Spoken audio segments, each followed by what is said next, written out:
Retire হওয়ার সময় হয়ে গেল, পেনশনটাও নিতে হবে। একটা জীবন আমি যেভাবে অফিসের কাজে ফাঁকি দিয়ে যাচ্ছি, তাতে করে কাগজপত্র যদি কমপ্লিট সঠিক করে না করি, তাহলে আমি তো পেনশনটা পাবো না। আমার পরবর্তী প্রজন্মে যারা আসবে, তারা তো আমার থেকে বড় ফাঁকি বাজাবে, তাহলে পয়সাটা পাবো কি করে? আমি হাতটা তোমার চটিয়ে এত পাতলা হয়ে যাবে, একবারে জেরক্স কপির থেকেও পাতলা। এমনকি চটির মাঝখানটা একটা ফুটো ছিদ্র হয়ে যেতে পারে, সেই ছিদ্র দিয়ে আমি ঝাঁক সমুদ্রটা নদী পারে কি আছে দুর্গুণের মতন সব কিছু দেখতে পারে। অর্থাৎ আমি আমার পয়সাটাও কিন্তু পাবো না। তাই আমি আমার কাগজপত্রটা একদম সঠিকভাবে কমপ্লিট করি, যেন অবসর নেওয়ার পরে সব কিছু ঠিক ঠিক ঠিক করে পাই। আমি বেঁচে থাকা অবস্থায় তো টাকা পাবোই না, কাগজপত্র সঠিক কমপ্লিট না করি।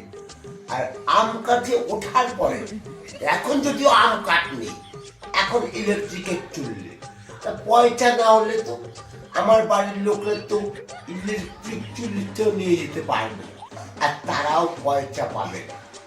বলছি আপনি যখন ভাত খাবেন বললেন, এখন কি আপনাকে মাছের ঝোল দিয়ে ভাত দেবো না মাংস কষা দিয়ে ভাত দেবো বলুন?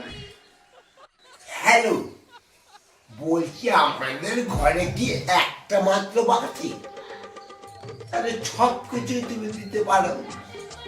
কথা বলার ছিল, ওই যে হাবলার মা আছে না, আমার কাছে এসেছিল, দুটো চাল চেয়েছিল, আমি না 2 বস্তা চাল দিয়ে দিয়েছি।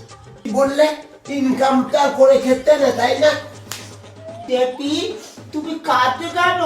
কি কেন ডাল খাই তারপরে সেই চট দিয়েছে, কতবার বললাম একটা কাজ করো। দাঁড়াও, আজকে আমি একটা নেস্তই করে ছাড়বো। চলো যাই। তুমি টেবিলে কি করে মারলে? মারলাম বুঝতে পারো নি? এইভাবে মারলাম। এসে বেশি বড় বিচার করতে ঠিক হয়েছে।